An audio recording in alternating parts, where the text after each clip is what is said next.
Adding a news website to your WordPress website is very easy. Today I'm going to show you how to do it. First of all, open up the web browser. Then search here WordPress themes. Now click to open WordPress themes.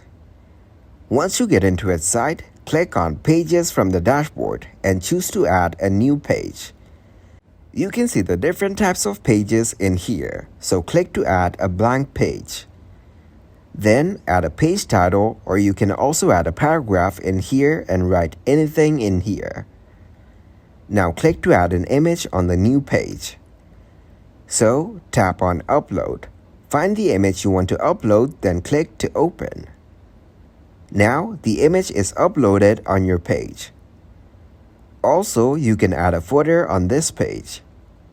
So to add a footer or anything on the page, simply click on Add icon and search for the footer, then tap to add it.